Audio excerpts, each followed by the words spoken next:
21st of April 2020. This is Vincent, and I'm here as always with Vanden Groot and I.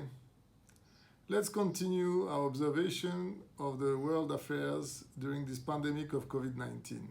And today I want to focus on the geopolitical angle of things. That means looking at the power play, looking at the maps, and looking at the political systems and how they interact. As usual, we'll look at the overview, then a little bit of the mechanics of it, and then how it's playing out in the current situation. So first, we can start by observing that throughout the past centuries, power was most of the time spread in three legs between the nobility, the military, and the church. And of course, there was a lot of incestuous relationship between these three legs of power because most noble families had at least the elder son taking over the side of the family, the nobility, the land ownership and all that. And there was usually the second son enrolled in the military and the third son enrolled in the church so that they could control virtually every aspect of social life. What is a society, in fact? A society is a group of people who basically have agreed to a trade-off to give up some of their freedoms and their resources and their energy in exchange for belonging to a group that would guarantee to them a bit of security, safety, comfort. That being said, we can divide the methods of government in two. On one hand, the methods which are focused on the individual and which are giving precedence to the individual liberties. We can put in that group the current democracies, even though they are not perfect.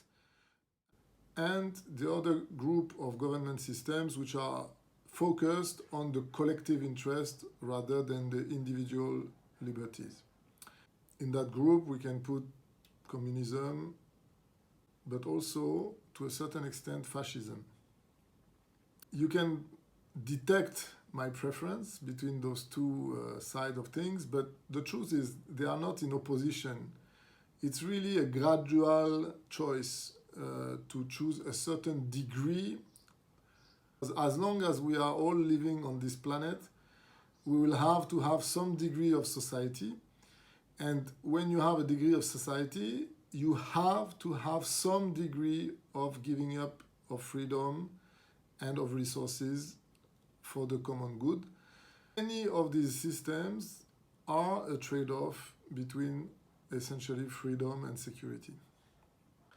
And the entire question is what degree of compromise is acceptable to each one of us. So that being said, we can now look at the world map and try to establish which are the countries and governments which have achieved the highest degree of power in the world, and what are their intentions to either maintain that or expand it. In order to establish the level of power of each country, we need criteria, and I have chosen three angles to determine that: the ability to force, the ability to negotiate, and the ability to convince. First of all, the capacity of each country to obtain what it wants by force. That is mostly the military power, both conventional and unconventional military capability. The second can be measured by the economy in terms of GDP, but most importantly in terms of the currency. And third is the capability in terms of scientific research and media, conventional media and unconventional media, to bring people on board and align them on your own agenda or objectives.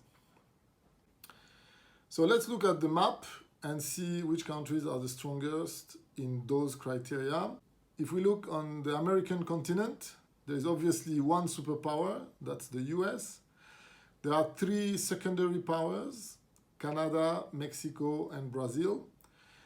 Then a little bit behind, you have Venezuela, Colombia, Chile, Argentina, Peru, There are a few wild cards, though, on the American continent, mostly Cuba, Ecuador, and Panama. When we look at Australian and Asian continent as one, we see essentially one superpower, which is China. We see a few secondary powers: Japan, South Korea, Australia, Indonesia, maybe soon Vietnam, possibly Thailand, and Malaysia. And we have many wild cards, in particular Taiwan, Hong Kong, Singapore, North Korea.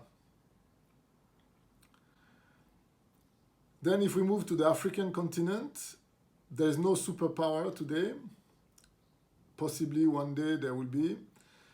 There are secondary powers, countries like South Africa, Nigeria, Egypt, to a certain extent, Morocco, Ethiopia, Kenya, possibly Ivory Coast and Senegal at some point. When we move on to the European continent, and we want to include the Middle East in there, we have obviously the European Union as a superpower, also Russia. Then we have secondary powers like Turkey in particular, Saudi Arabia, Iran, Israel.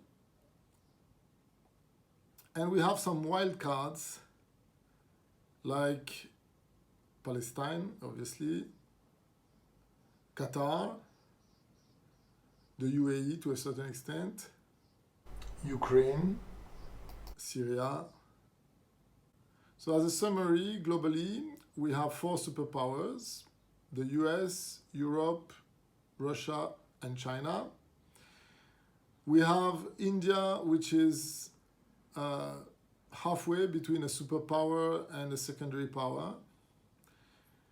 And we have a dozen secondary powers and a few wild cards.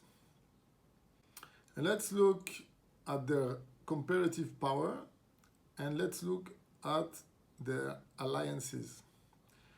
In terms of comparative power, the US militarily is equal to every other of the countries I have mentioned combined. China is not even a quarter of that. Europe is not even a third of that. Russia is not even a fifth of that. And the other countries are truly not even on the map, for that matter. However, in unconventional military capability, we can say that Russia, China, and the US have very strong capabilities, and the Europe may have the capability, but they are not able to use it due to the governance system, and that's probably a very good thing. In terms of economic power, the US is worth more or less $22 trillion of GDP, China $13 trillion of GDP, Europe $20 trillion of GDP, and Russia is much lower than that with a couple of trillion. So now that we have identified the key powers and governments in the world, let's look at what they want and what methods they are willing to use to achieve it. Number one, the US, clearly its ambition is to remain number one, and let's say that it has proven to be willing to use questionable methods to do that occasionally. Number two, China, in his speech in January of this year, 2020, Xi Jinping has clearly established the way forward with a very precise 25-year plan in which he wants to develop his military capability, both conventional and unconventional, and clearly says that the Chinese army must be able to fight and to win. And immediately after, he speaks of Taiwan and Hong Kong and Macau. Now that we have identified the key powers and governments in the world, let's go through them one by one to identify what they want and what they are ready to do to achieve that. So let's only go through the top 6, and we can see that out of the top 6, there are 2 Pacific democracies, which ambition is mostly to keep their population happy and keep some stability and economic prosperity. These are India and the European Union. There are also 2 clearly autocratic powers which have very high ambitions and are willing to use almost any method to achieve them. However, they are too small to do it if the 2 big powers do not allow them. I'm talking of Russia and Turkey. So finally, let's look at the top 2 global powers, which are the US and China, and see what's going on in their fight for global domination, which has been going on for more than 5 years now and has really accelerated quite drastically in the past 2 years. The military front, clearly China's military ability is less than 5 times that of the US in terms of conventional capabilities. However, in terms of unconventional capabilities, they are probably quite equivalent today. On the economic front, in terms of GDP, China is about a little bit more than half of the GDP of the US, but it's growing faster. It has been growing faster. And therefore, it was planned to overtake the US within 5 years, which obviously may or may not happen now, given the current circumstances. But the second aspect of the economic battle is the currency battle. And on that front, the US has been winning since the 70s, since they had the petrodollar agreement with Saudi Arabia. But last year, in summer 2019, between August and September, China won a major battle by agreeing with Iran in a $400 billion equivalent deal expressed in yuan or RMB to finance all infrastructures in Iran, in particular the oil and gas infrastructures, in exchange for 25 years exclusivity on their output and the promise that all output of oil and gas from Iran will be traded in yuan. So this is really an imitation of the Saudi Arabia deal that the US signed with Saudi Arabia in the 70s, and that kept the US dollar the leading currency ever since. So this was a major threat to the US hegemony of the currency, and it happened only 9 months ago. And to be frank, it's a little bit disconcerting that this COVID-19 pandemic happened just a few months after that. Finally, the media battle is going on, and we can see that there are all sorts of unconventional media that are offering everybody in the world very, very polarized views on everything, including, of course, the pandemic, including on what's going on in Hong Kong or Taiwan, including what's going on in the Middle East, including what's going on between Russia, the US, in Europe, between the UK and Europe. We can see that clearly there are some armies of trolls, internet trolls, that are piloted from Russia, from China, and from the US and elsewhere, which are trying to push public opinion one way or the other in order to achieve their agenda. This is very, troubling, and it's only the beginning probably. So that's what I wanted to clarify as the background, the geopolitical background to what's been happening on this COVID-19 pandemic. And let's now dive in detail into the timeline of this pandemic, and we can just go a little bit earlier to the beginning of the trade war between US and China. So I will now present to you my interpretation of the timeline of events in the past 4 years in relationship to the competition that is going on between China and the US, which has a lot of characteristics of an actual war, except only the conventional military capabilities are not deployed. So so the timeline begins for me in 2016 when the yuan has been included by the IMF in the basket of currencies constituting the SDRs, which gave the status of reserve currency to the yuan. I feel that was seen as very threatening to the economic hegemony of the US, and probably was one of the reasons why Donald Trump decided in 2018 to begin a tariff trade war with China. So throughout 2018, the US has been firing tariffs to China. China has been firing countermeasures, tariffs to the US.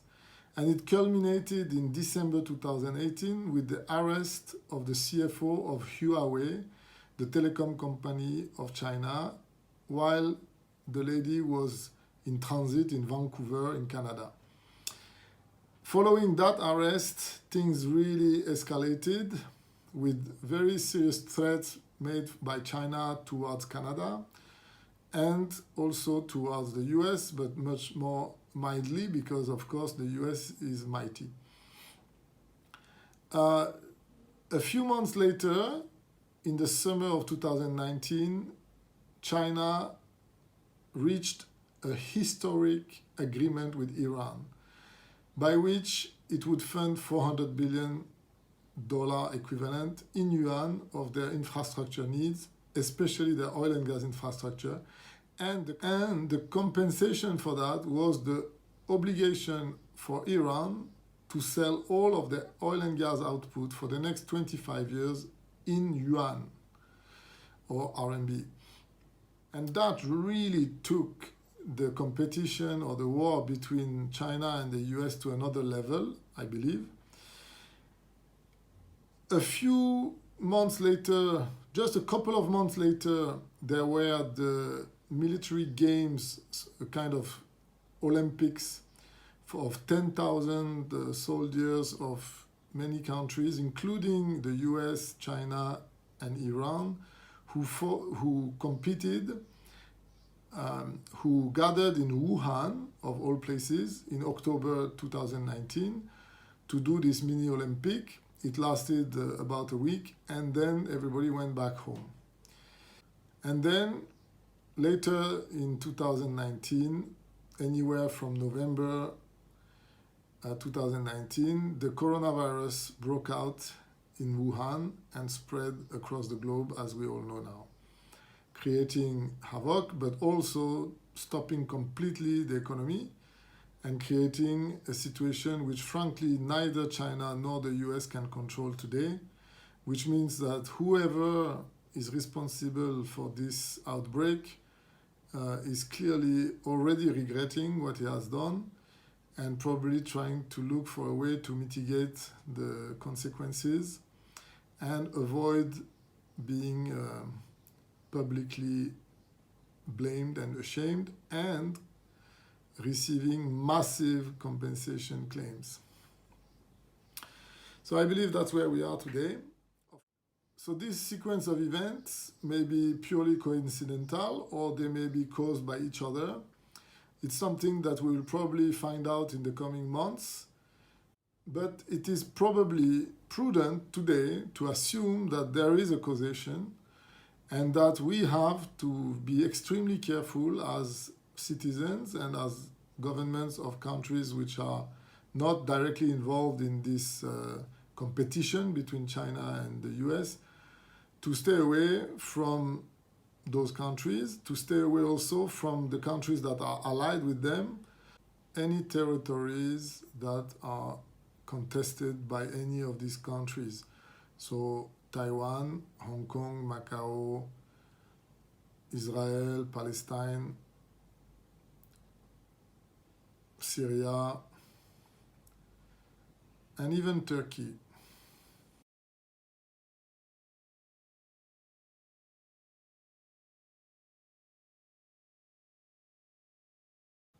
I hope I've not brought your spirits down too much. Thank you for watching. So long, seekers.